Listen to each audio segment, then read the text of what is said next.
Hello and welcome to part one of Train the Trainer, Train the Practitioner. This is Toolkit Process Orientation and Logistics. So, what is Train the Trainer, Train the Practitioner for the Gigabit Libraries and Beyond project, the Towards Gigabit Libraries Toolkit? Yes, we have lots of alphabet soup here, but really this goes to the TGL Toolkit, the Towards Gigabit Libraries Toolkit. This is used to teach organizations how to implement this toolkit in your community, region, your state, or any other jurisdiction. It's intended for tribal organizations, for state libraries, for rural libraries, research and education networks, and any other entities serving libraries that would benefit from the content within the toolkit. This training is suitable for cross-organizational teams of library people and techs. So on one side, we've got the library people, on the other side, the techs, and together they create a powerful team or other interorganizational teams, even as a standalone training for individuals. This also makes use of multimodal learning. We're using these pre-recorded videos to help you learn the basic concepts, but we have worksheets and activities to help this stuff gel for you. The training too models the toolkit process itself. It's highly interactive, it's friendly, helpful, and it's a safe space to ask questions. So as questions arise, please get in touch with me or Stephanie. Hold on, I'll tell you a little bit more about how to do that in a minute. But just first, we want to thank IMLS. The reason that this exists is because of the Institute of Museum and Library Services. In 2015 is the first grant that we had for the Toward Gigabit Libraries Toolkit. And this was a kind of a way to test this crazy theory out. Can we make a toolkit that a layperson can use to address their technology issues and their advocacy? Spoiler alert, the answer is yes. So it's cool. In 2020, it expanded into the Gigabit Libraries and Beyond grant to make the reach go even further. And big thanks to our IMLS program officer, James Neal, a guiding light, a mighty mentor, and just a good friend to have and to be in partnership with our objectives here and aligning with IMLS and the changing landscape in the country, but keeping our project relevant and on track. I want to thank Stephanie Stenberg. Stephanie is the project co-director along with myself for our project. Stephanie is with Internet 2 in the CAP program. Everyone who knows Stephanie knows how wonderful she is. I'm Carson Block. I've been around library tech for a long time, and this is one of the favorite things I've done in my life, this project. So I'm so happy to teach you how to do this. There's 3 modules in this. First is a preparation for learning. It's something that we do to get ready. We have a separate video for that, but this is for folks who are already familiar with the Towards Gigabit Libraries Toolkit. This really gets down into implementing it. So we're not going to talk about the toolkit itself in this training, but the tips and tricks that we have. Part 1, which is this part, is the toolkit process, orientation, and logistics. Part 2 is useful skills for performing site visits. So without further ado, let's get into part 1, toolkit process, orientation, and logistics. We have a worksheet, building your plan, and you might find that helpful as you're going through these videos to put together your own approach to what we're doing. The way that this is implemented will vary depending on who you are, where you are, and who you're working with and what you want to do. So we want everything to be as flexible as possible. So this worksheet, this build your plan worksheet, this might be a great way for you to take notes as you're going through this training and deciding how you want to approach this. We're going to talk about forming your toolkit training team, your scope for training and impact, identifying libraries to visit, creating toolkit awareness and promoting visits, the intake process, scheduling, which is scheduling should have its own separate presentation. But anyway, because it's hard. You know that already, though. And ideas from other states. So this is the worksheet that I was talking about. This is the workshop resources where we talk about on the left column some of the highlights from the slides. On the right, that's where you can jot down how you would like to approach this or any thoughts that come to you as we're going through the training. So the first thing to think about is forming your toolkit training team, getting people together to do this, because sometimes we need to do this as a solo practitioner, but it's so much more powerful to have a team. Why? Because it ensures an excellent user experience for library participants, because we can cover lots and lots of angles with the more eyes and voices attached to it. Identify additional desired outcomes from the process, because there might be some other things that we want to do at the same time. Like maybe we would like to start data gathering, such as what happened in Montana. We can create outcome objectives such as increased E-rate participation if that's one of our targets for our organization. There's all sorts of things that can go along with this because everyone needs help with their tech, right? So while you're there, you may as well think about all the other things that you've been wanting to do that are related, that would fit together really well. And also, it's simple: share the work and celebrate the outcomes together. So the preferred skills of team members is a familiarity and relationship with stakeholder groups. It's really hard to come in from the outside, to come in as a what do they call that? Cold calling. This is a difficult thing to do, because especially when we're working with smaller libraries, whether they're rural or tribal libraries, everyone's so busy and they get so many, they just get bugged a lot, right? So it's better to already be a known entity and to so that there's a level of trust to begin with, so that you can start talking about this. Because frankly, you might not know this, but not everybody wants to talk about tech until they realize how great the toolkit is and how easy it is for them.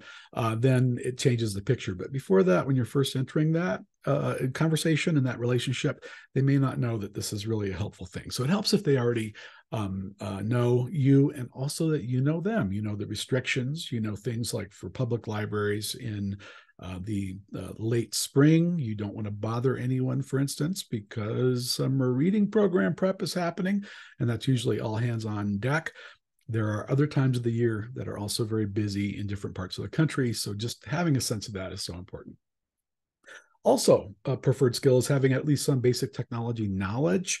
Advanced knowledge is always a plus, because that helps with troubleshooting. We'll get into that into part 2, but at least some basic technology knowledge is extremely helpful. Maybe better than all of them is strong listening and facilitation skills, because each situation will be different. You'll need to be adaptable. Again, we'll talk about that in the second part 2 of this video series.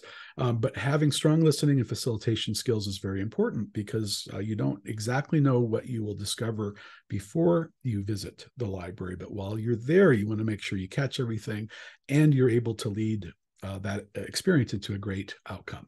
And that leads to a reassuring bedside manner. Just having, being empathetic in an authentic way, being able to listen, as we said, but also being helpful and being a rock for folks, because sometimes they've been struggling with tech problems for a long, long time. Some of these problems might actually, on analysis, be simple, but they didn't know that. Some of them might be harder to solve, but in any case, they'll be looking to you and your group as kind of setting the tone for that. So it's really important. Familiarity with the resources in the toolkit gained through practice. So I can't emphasize enough how important it is for you as the practitioner to open up that toolkit and be familiar with it. Now, if you haven't done that yet, just do it. It's not that bad. It looks bad on the outside for some, but it is so simple to go through, and I think you'll find it empowering too, especially if tech is not in your bailiwick. And the last thing is having that confidence to make recommendations for improvements. That can be a little more tricky, and that's why we want to have a team that includes some techs, because if that's an area that's outside of your comfort zone, having somebody with some knowledge there can be helpful.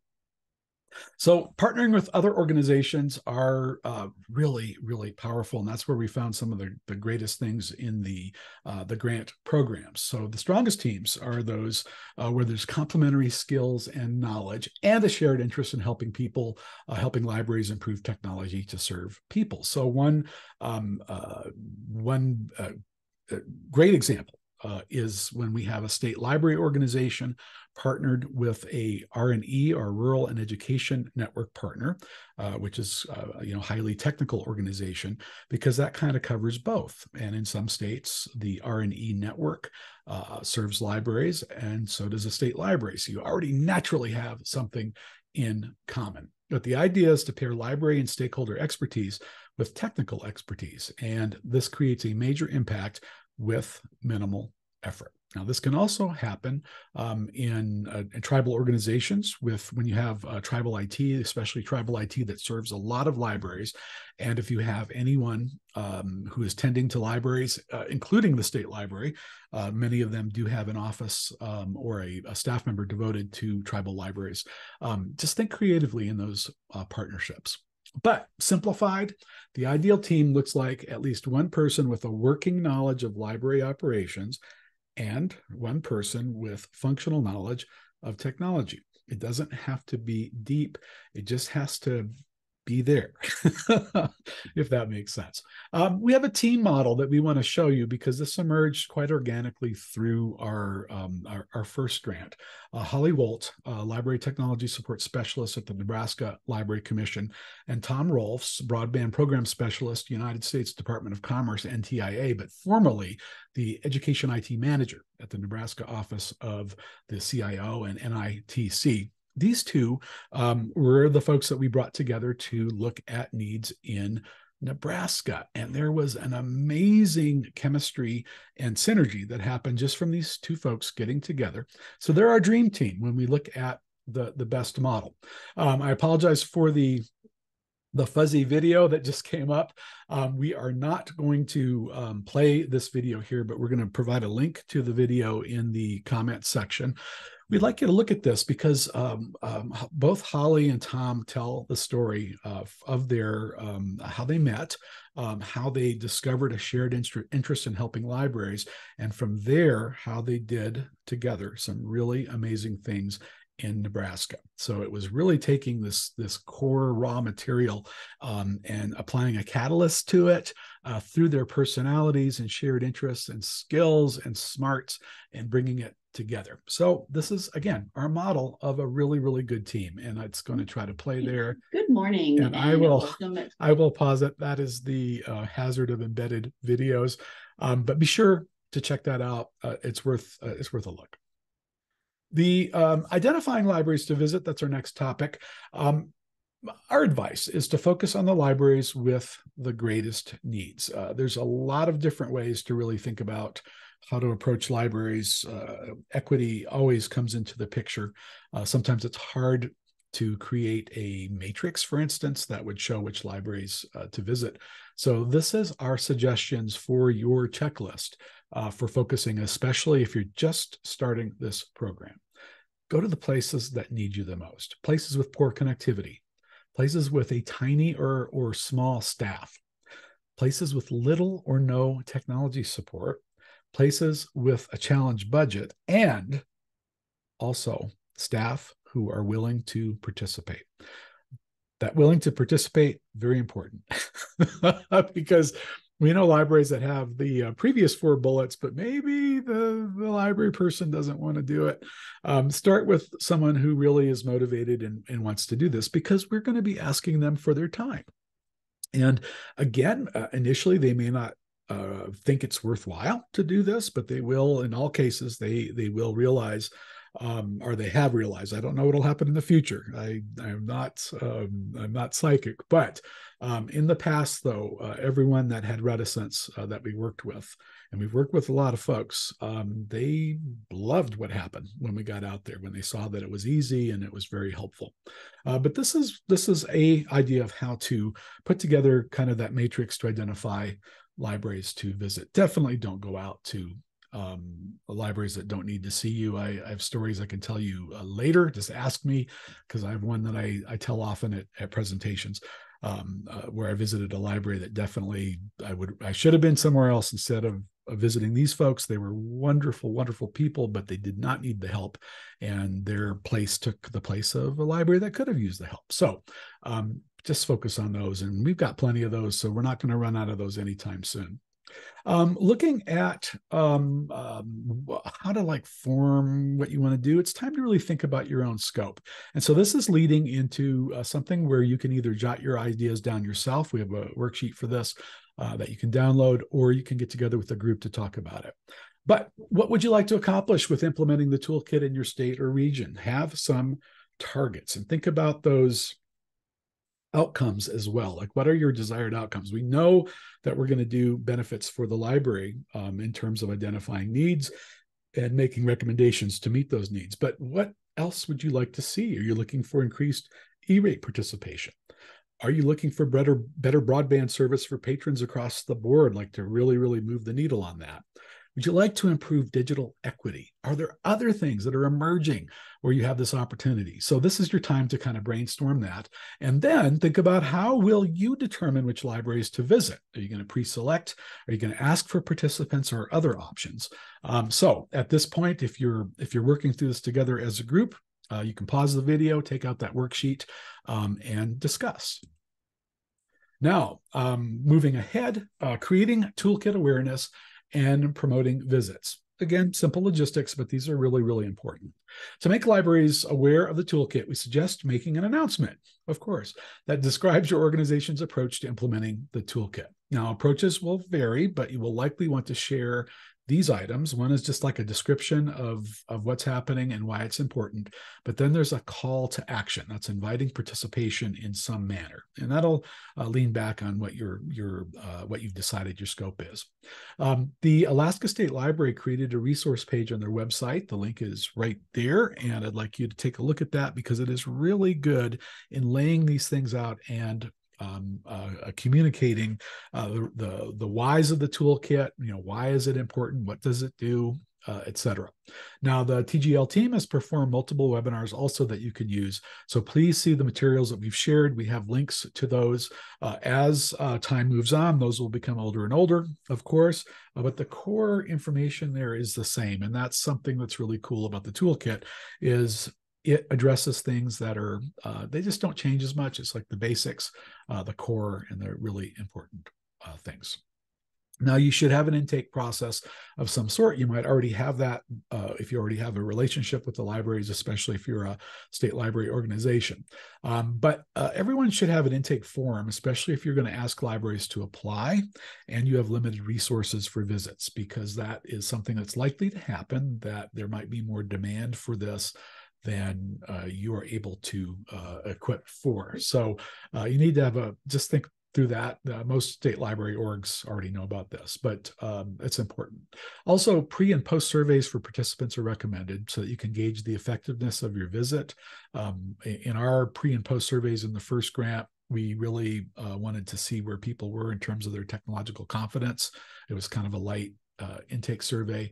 When we left, we wanted to make sure it was worth their time, that we were there, that we did a good job, and that we wanted to get any feedback, of course. So whatever you need for your own effectiveness and your metrics, you can roll that in.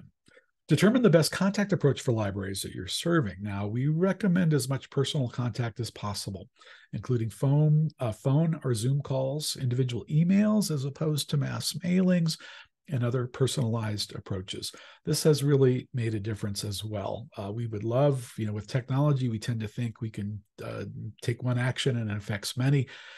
In this case, with what we're trying to do, building this relationship one-on-one is much more important. Your materials include samples of the forums and the surveys that we're talking about. So we've given you a place to start, but please do take those anywhere that works for you. Scheduling. Your logistics plan is as important as the outcomes of your visit. It's because it's hard to schedule. Availability is tough. Travel is tough for the visitor. It's great to cluster visits as much as possible, but nobody wants to be on the road for 2 weeks straight, right?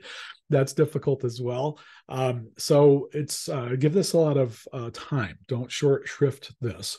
So one of the things, too, is when working with the library for the visit, describe the activities that are going to happen on site and the time and attention needed for a successful visit. Give them a heads up that, because, usually when other techs come by, they're like, hey, I'm the tech person.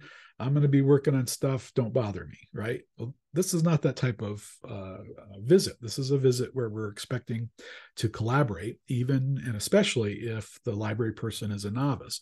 We're going to be having conversations. We're actually going to, in most cases, sit down maybe at a table or at the desk and just start talking about the issues that they're facing technologically.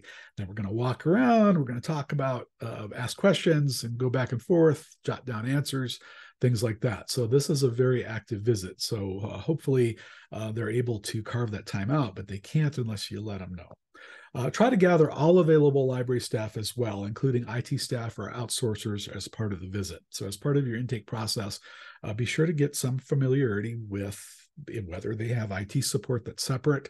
That person may or may not be on site. Maybe they're remote 100%, or maybe they visit once in a while. In any case, if they're able to be part of the visit in some way, shape, or form, loop them in, because this is also a very powerful time to bring IT people and library people together. In prepping for the site visit and a call before you show up, be sure to share a time estimate of the visit. Now, most are about 2 to 3 hours, but some can be longer. It just depends on the situation and where you're at. It also depends on how much work you're going to do on site. And in fact, there's a lot of the stuff in the toolkit is based on work that I've done as a consultant. And I have a client right now where we are planning to spend 8 hours on each site, but that's because I'm going to complete a complete report as part of my visit. So I'm going to do that on site before moving to the next library because of our time estimate. But in terms of just gathering that initial information, 2 to 3 hours should cover it in most cases. Be sure to send the toolkit in advance, even though the library may not open it. They may not look at it. Send it to them in advance and ask them to suggest that they print it out. A printed version is really, really important. Some people like the digital toolkit process, but it's very difficult to jot down notes in that unless you're adept at it and you have a great way to do it. Paper is really good for walking around. So when you come, be sure to bring at least 2 paper copies, one for you and another for the library. And if you can, have some extras. I can't tell you how many times my copy has gone to another person who was invited or who happened to drop into the assessment session because they really wanted it. When visiting, what we learned is that all toolkit participants rated the experience very highly, and they'd recommend it to others. Now, we were so pleased with these ratings. You can see the little graphics there. Very good experience with the pilot program. 100% unanimous support for recommending the pilot process to other libraries. I've never seen this response in any library survey that we've given.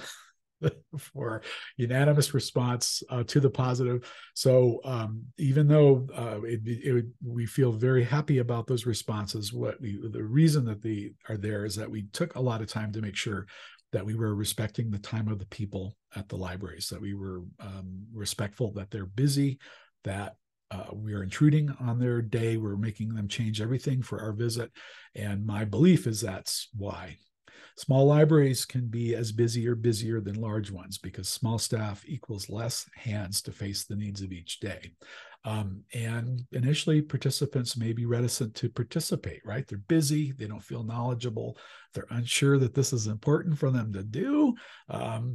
They're intimidated by tech and other things. So this is one of the goals that you should have overall for that visit.